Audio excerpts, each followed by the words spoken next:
चैत्र नवरात्रि के तीसरे दिन आप सबका स्वागत है। आज है चैत्र नवरात्रि का तीसरा दिन और इस समय हम श्रवण कर रहे हैं दुर्गा सप्तशती के सुंदर चरित्र का ऋषि मार्कंडेय द्वारा वर्णित।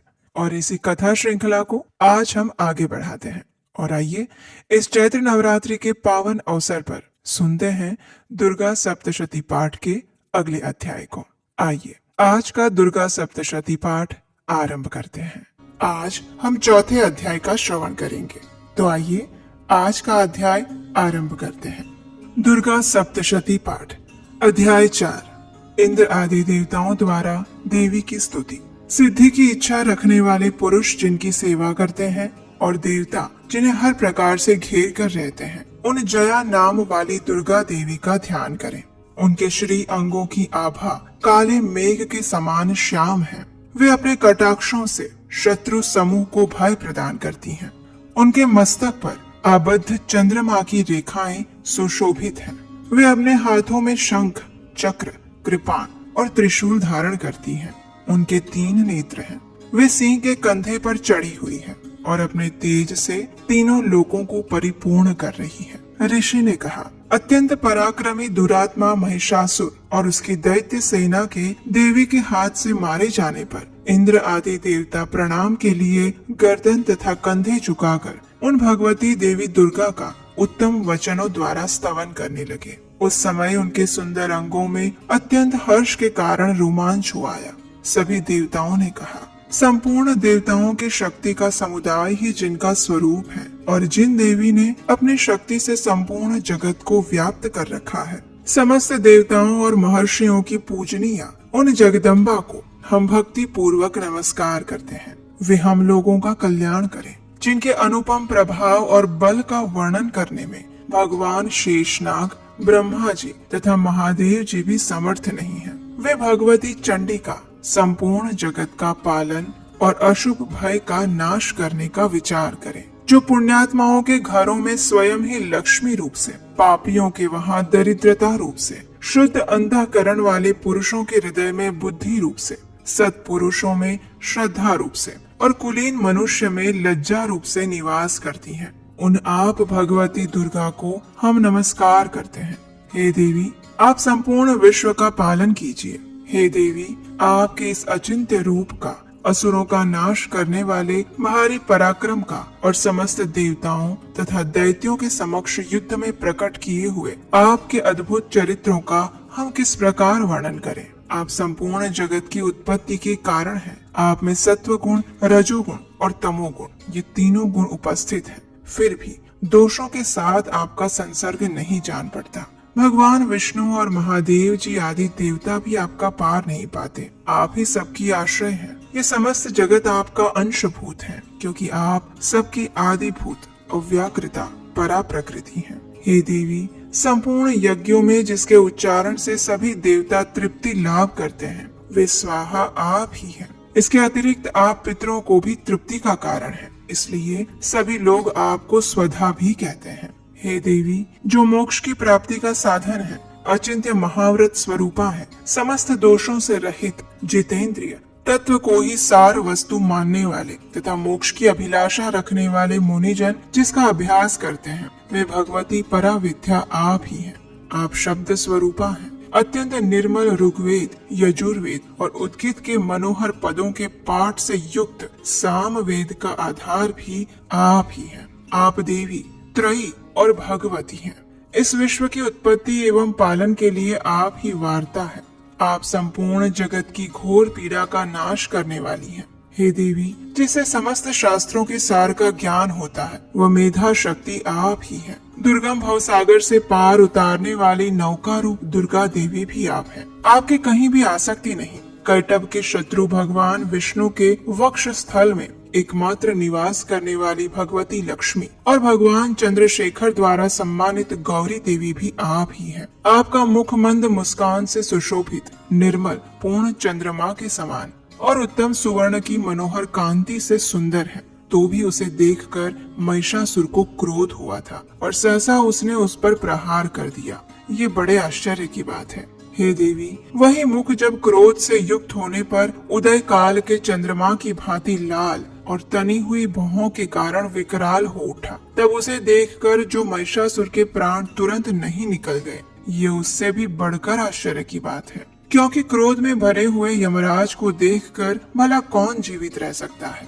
हे देवी, आप प्रसन्न होइए। परमात्मा स्वरूपा आपके प्रसन्न होने पर जगत का अभ्युदय होता है, और क्रोध में भर जाने पर आप तत्काल ही कितने ही कुलों का सर्वनाश कर देती हैं। ये बात अभी अनुभव में आई है, क्योंकि महिषासुर की ये विशाल सेना क्षण भर में आपके क्रोध से नष्ट हो गई है। सदा अभ्युदय प्रदान करने वाली आप जिन पर प्रसन्न होती हैं, वे ही देश में सम्मानित हैं। उन्हीं को धन और यश की प्राप्ति होती है। उन्हीं का धर्म कभी शिथिल नहीं होता। वे ही अपने रिष्ट पुष्ट स्त्री, पुत्र और भृत्यों के साथ धन्य माने जाते हैं। हे देवी, आपकी ही कृपा से पुण्यात्मा पुरुष प्रतिदिन अत्यंत श्रद्धा पूर्वक सब प्रकार के धर्म अनुकूल कर्म करते हैं और उसके प्रभाव से स्वर्ग लोक में जाते हैं। इसलिए आप तीनों लोकों में निश्चय ही मनोवांछित फल देने वाली हैं। हे माँ दुर्गे, आप स्मरण करने पर सब प्राणियों का भय हर लेती हैं और स्वस्थ पुरुषों द्वारा चिंतन करने पर उन्हें परम कल्याणमयी बुद्धि प्रदान करती हैं।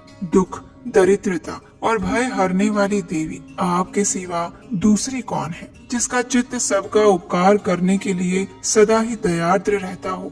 हे देवी, इन राक्षसों के मारने से संसार को सुख मिले और ये राक्षस चिरकाल तक नर्क में रहने के लिए भले ही पाप करते रहे हो, इस समय संग्राम में मृत्यु को प्राप्त होकर वे स्वर्ग लोक में जाएं। निश्चय ही यही सोचकर आप शत्रुओं का वध करती हैं। हे देवी, अब शत्रुओं पर शस्त्रों का प्रहार क्यों करती हैं? समस्त असुरों को दृष्टिपात मात्र से ही भस्म क्यों नहीं कर देती? इसमें एक गूढ़ रहस्य है। यह शत्रु भी हमारे शस्त्रों से पवित्र होकर उत्तम लोकों में जाए, इस प्रकार उनके प्रति भी आपका विचार अत्यंत उम्दा और करुणामय रहता है। खड़ग के तेज पुंज की भयंकर दीप्ति से तथा आपके त्रिशूल के अग्रभाग की घनीभूत प्रभा से चौंधियाकर जो असुरों की आंखें फूट नहीं गई, उसमें कारण यही था कि वे मनोहर रश्मियों से युक्त चंद्रमा के समान आनंद प्रदान करने वाले आपके सुंदर मुख का दर्शन कर रहे थे। हे देवी, आपका चारित्र दुराचारियों के बुरे वर्ताव को दूर करने वाला है। साथ ही ये रूप ऐसा है जो कभी चिंतन में भी नहीं आ सकता और जिसकी कभी दूसरों से तुलना भी नहीं हो सकती। आपका बल और पराक्रम तो उन दैत्यों का भी नाश करने वाला है जो कभी देवताओं के पराक्रम को भी नष्ट कर चुके थे। इस प्रकार आपने शत्रुओं पर भी अपनी दया ही प्रकट की है। हे वरदायिनी देवी, आपके इस पराक्रम की किसके साथ तुलना की जा सकती है? शत्रुओं को भय देने वाला और अत्यंत मनोहर ऐसा रूप भी आपके सिवा और किसका हो सकता है? हृदय में कृपा और युद्ध में निष्ठुरता, ये दोनों बातें तीनों लोकों के अंदर मात्र आपके अंदर ही देखी गई है। हे माता, आपने शत्रुओं का नाश करके इस समस्त त्रिलोकी की रक्षा की है। उन शत्रुओं को भी युद्ध भूमि में मार कर स्वर्ग लोक में पहुंचाया है और उन्मत्त दैत्यों से प्राप्त होने वाले हम लोगों के भय को भी दूर कर दिया है। आपको हमारा नमस्कार है। हे देवी, आप शूल से हमारी रक्षा करें। हे अंबिके, आप खड़ग से हमारी रक्षा करें और घंटा की ध्वनि तथा धनुष की टंकार से भी हम सभी की रक्षा करें।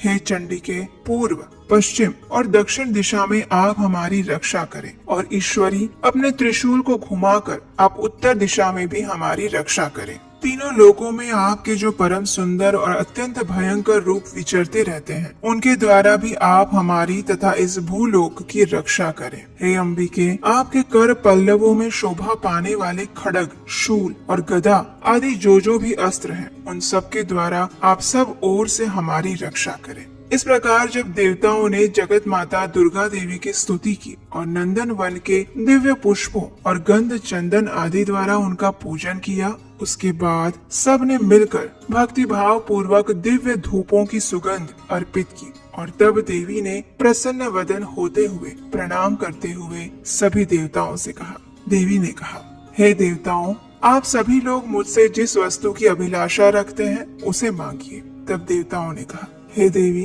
भगवती, आपने हमारी सभी इच्छाएं पूर्ण कर दी हैं। अब कुछ भी शेष नहीं रहा, क्योंकि हमारा ये शत्रु महिषासुर मारा गया है। हे महेश्वरी, इतने भर भी यदि आप हमें और वर देना चाहती हैं, तो हम जब जब आपका स्मरण करें तब तब आप दर्शन देकर हम सभी को महान संकट से दूर कर दीजिएगा। और प्रसन्न मुखी अंबिके, जो मनुष्य इन स्तोत्रों द्वारा आपकी स्तुति करे, उसे धन, समृद्धि और वैभव देने के साथ ही उसके धन और स्त्री आदि संपत्ति को भी बढ़ाने के लिए आप सदैव हम पर प्रसन्न रहिए।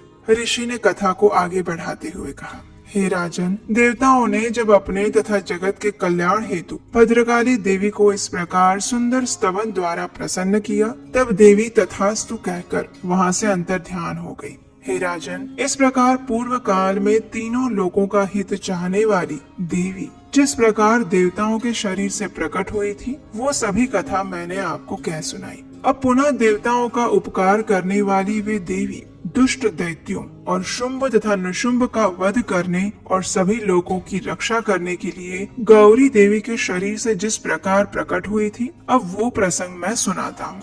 मैं उसका यथावत वर्णन करने जा रहा हूँ, ध्यान से सुनिए। इस प्रकार श्री मार्कंडेय पुराण में सावर्णिक मनवंतर की कथा के अंतर्गत देवी महात्म्य में शक्र आदि स्तुति नामक चौथा अध्याय पूर्ण हुआ।